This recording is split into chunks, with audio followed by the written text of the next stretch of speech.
This is the Star News Brief. I'm Tina Mombanin.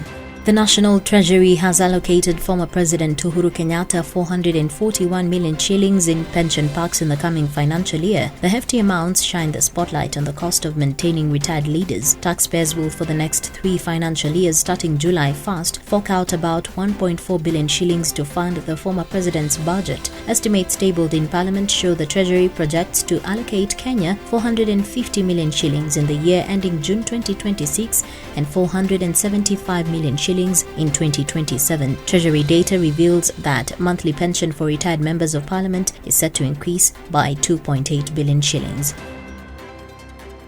Get a copy of The Star by subscribing to our e-paper for only 40 shillings by logging on to www.mgazzetti.com.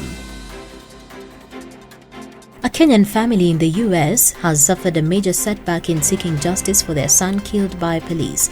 This is after a court released 5 of the 10 law enforcement agents charged with killing Ivo Otieno. Caroline Ouko, the mother of Otieno, now wants the county's Department of Justice to take up the case from the hands of Virginia state prosecutors, saying justice will not be served. The family said the development was a massive setback, making them relive the unending nightmare of the sudden killing of the promising 28-year-old artist.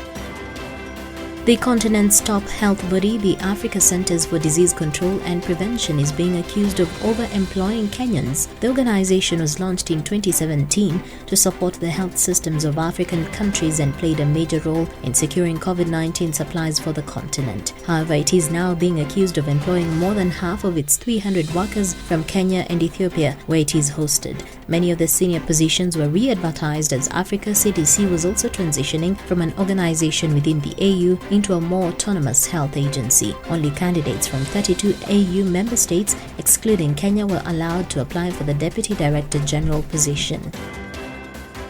Hundreds of livestock farmers in Taita Taveta County are keen on tapping into livestock exports to Oman and other Middle Eastern countries. Considered a disease-free zone, the region is an attractive source of livestock because of its quality cattle and the relatively lower cost of production. This is due to an expansive livestock rearing zone comprising 30 community ranches covering more than 1.2 million acres. In a deal with the herders, Al Bashayer Meat Company, an Omani-based farm, will import live animals. Overseeing the first shipment on Monday, Shahab Bulushi from Omani government expressed satisfaction with the quality of cattle.